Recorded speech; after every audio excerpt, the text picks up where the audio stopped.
श्रीमद्देवी भागवत कथा ज्ञानयज्ञ 16 वर्ष दुसरे नात्रा गावी या नात्र्याच्या सर्व लेकींनी हा श्रीमद्देवी भागवत कथा ज्ञान यज्ञ 16 आयोजित केला। आजच्या या दुसऱ्या वर्षी ज्यांच्या वाणीने सांगता होत्या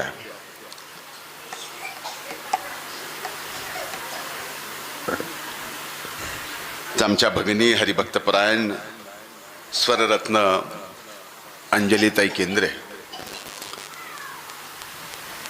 ज्यांनी ही भागवत कथा या ठिकाणी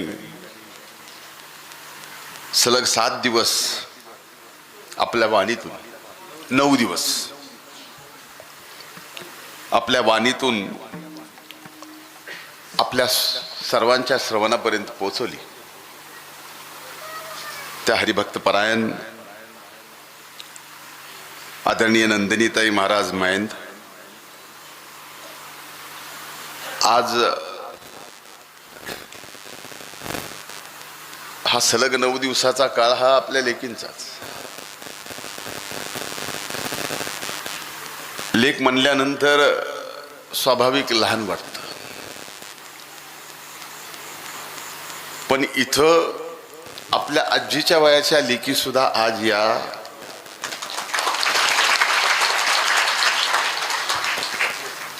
श्रीमद्देवी भागवत कथेला उपस्थित आहेत।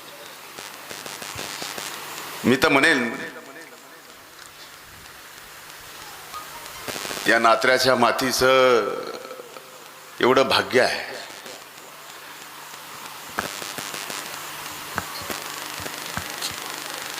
स्वर्गीय मुंडे साहेब, स्वर्गीयांना अनेक जण अनेक क्षेत्रात, ताई मंत्री आहेत, आत्ता प्रीतमताई खासदार, म्हणजे एक वेळ तर अशी होती की सत्ता याच गावात, विरोधी पक्ष सुद्धा याच गावातला, खासदार सुद्धा याच गावातला। तसं साधं काम या नात्र्याचं नाही। आज मला अभिमान वाटतो सांगायला, आज माझे डोळे पाणावलेत। कदाचित ताई तुझ्या कानावर हे आलं असेल का नाही माहीत नाही, पण जगाने नाही, ही सप्त्याची परंपरा या महाराष्ट्रात आहे। भागवत देवी कथेची परंपरा संबंध देशभरात आहे, पण ही भागवत देवीची कथेची परंपरा नात्रा गावच्या सर्व लेकींनी आपल्या खांद्यावर घेतली। ती कुठल्या जातीची पाहिलं नाही। या गावात जेवढ्या जाती आहेत, धर्म आहेत, त्या सर्वांनी आपली वर्गणी देऊन ही श्रीमद्देवी भागवत कथा यशस्वी केली। हे महाराष्ट्राच्या नाही, देशाच्या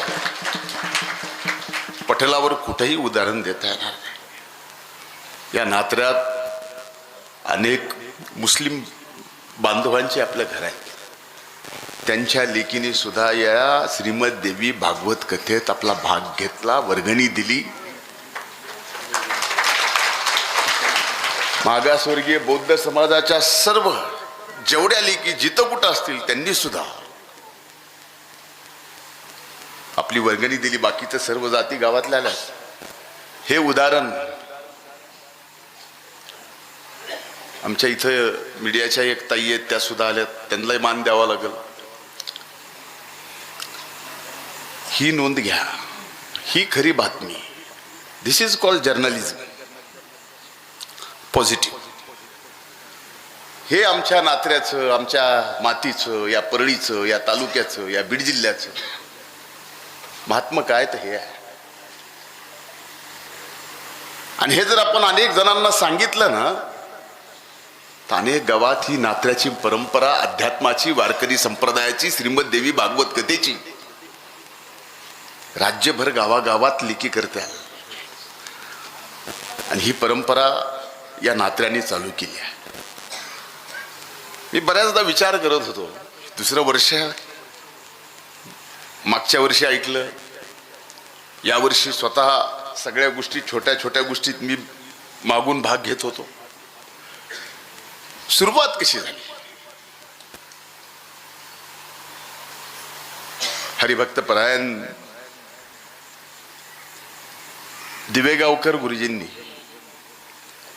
पहिल्यांदा ही गोष्ट बाईंच्या कानावर घातली. त्यांची इच्छा होती. त्यांची इच्छा का झाली असेल दिवेगावकर गुरुजीची?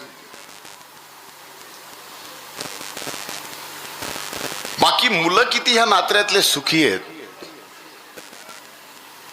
हे महत्वाचं नाही, पण आमच्या गावातल्या लेकींना, आता हे बोलू नये पण हे बोलावं लागेलच, सासरी किती त्रास सोसलाय हे मला माहिती आहे. सगळ्यांनीच हे जे बोलतो खरं आहे का नाही? कुणी इथं सासरवाला नाही, त्यामुळे जोरात जरी म्हणलं तर, आणि कोण सासरवाला म्हणलास तुम्ही आहे ना,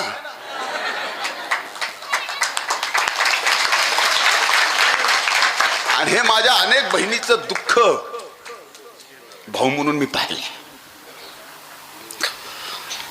या दुसऱ्या श्रीमद भागवत देवी कथेनंतर तरी माझ्या गावच्या लेकींच्या, माझ्या बहिणीच्या नशिबी सर्व सुख, त्यांच्या सर्व इच्छा, चांगलं आरोग्य या नात्र्याच्या मारुती रायानी, प्रभू वैद्यनाथांनी, आपण नात्रेकर सगळे प्रभू वैद्यनाथाचे सेवेकरी आहेत. रेणुका आईनी, संत भगवान बाबांनी माझ्या बहिणींच्या, लेकींच्या, आजीच्या वयाच्या सुद्धा नात्र्यांच्या, लेकीच्या सगळ्यांच्या नशिबी एवढं सुख, समृद्धी, आरोग्य, ऐश्वर्य सगळं त्यांच्या चरणी द्यावं, हीच या शेवटी आभार व्यक्त करताना माझ्या मनातलं मी या ठिकाणी बोललो. आपल्या वाणीबद्दल काय बोलावं? मी अनेकदा यूट्यूबवर बऱ्याच जणांचं ऐकत असतो, ऐकलं, पण त्यांच्यात सगळं आहे. त्यांच्या कीर्तनामध्ये गाथेचं प्रमाण आहे, ज्ञानेश्वरीच्या ओवी आहेत, संत नामदेवांचं आहे, आणि राष्ट्रभक्तीचं सुद्धा आहे. आणि रोज सामाजिक ज्या काही गोष्टी घडत आहेत त्याच्यावर सुद्धा त्यांच्या वाणीतून या ठिकाणी आपल्या कीर्तनातून त्या सांगतात. आज ही नवरात्र म्हणजे मध्य नवरात्र म्हणतात, आणि या चैत्र नवरात्र ही खरी गोष्ट आहे. ताईंनी सांगितलं की या नवरात्रीमध्ये स्वतः देशाचे पंतप्रधान कन्यांची पूजा करतात, त्यांचं दर्शन घेतात. मध्य प्रदेशचे मुख्यमंत्री शिवराज सिंग चौहान यांचे सुद्धा अनेक कार्यक्रम मी स्वतः पाहिलेले, तुम्ही तर प्रत्यक्ष तिथे असाल. मी माझी एक सवय सांगतो, कदाचित अनेक जणांना माहीत असेल, मी माझ्या कोणाच्या पाया पडू देत नाही. आम्ही इथून निघालो की बाईचं दर्शन घेतो, आणि मुंबईतून निघालो तर आदेश्रीच्या पायाचं दर्शन घेऊन मी इकडे पडतो.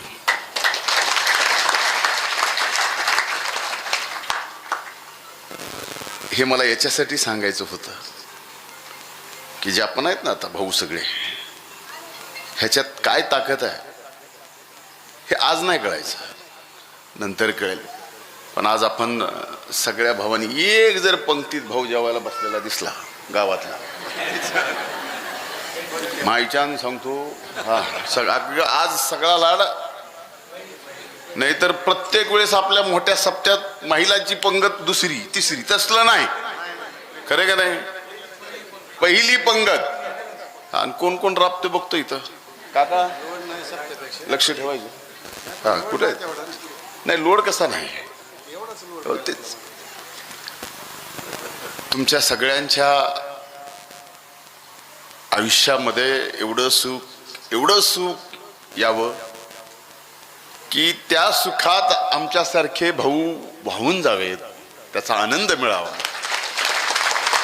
ह्याच आजच्या निमित्तानं नतमस्तक होऊन आपल्या सर्वांच्या साठी भगवंताला प्रार्थना करतो. पुढच्या वर्ष तिसऱ्या मला म्हणले आता पुढच्या वर्षी संपल, 3च वर्ष भागवत करायचं असतं. आपल्या बहिणीला काही इथं गावातल्या कमी नाही, आणि कमी जरी पण आमच्यासारखे भाऊ आहेत ना. मला असं वाटतं, माझी इच्छा शेवटी ठरवणार आपण सगळेजण, आपण ही जसे आपली प्रथा आहे गावातल्या मानाच्या सप्त्याची, तशी प्रथा ही कायम दरवर्षी आपण सगळ्या लेकींनी इच्छा करावी. वर्गणीची दरवर्षी अडचण तुम्हाला येणारच नाही, कारण हे देवीचं काम आहे. आधीच तर आहेत ना भाऊ सगळे, ते तर काय. पण ही प्रथा, ही ओळख, एक आगळीवेगळी वगळक आपल्याला उभ्या महाराष्ट्राला दाखवायची आहे. आपल्या सगळ्यांचे इथं टाळकर मंडळी, कथेसाठी राबणारे सगळे भावांचे आभार मानायचे नसतात. बाहेरून आलेल्या पाहुण्यांचे, ज्यांनी ज्यांनी इथं आपले या भागवत कथेच्या ज्ञानयज्ञामध्ये आपली आहुती थोडीशी दिलेली आहे, सगळ्यांचे मी मनापासून आभार मानतो. जे कीर्तनकार मंडळी आलेत, सगळे जे आलेत, त्यांचे सुद्धा मी मनापासून आभार या ठिकाणी मानतो. टाळकर मंडळीचे सुद्धा मनापासून आभार. आज तुमच्या हातात टाळाच्या ऐवजी विणा बघून म्हणजे टाळच जास्त दिसतो चांगला. कमाल आहे, या वयात तुम्ही ज्या पद्धतीनं उड्या मारतात. मी आजकाल व्यायाम काढायला लागलो म्हणून माझ्या लक्षात येते की किती कठीण असतं. मनापासून सगळ्यांचे ऋण व्यक्त करतो. हे ऋण कमी होणार नाहीत, कायम आपल्या ऋणातच राहू. धन्यवाद.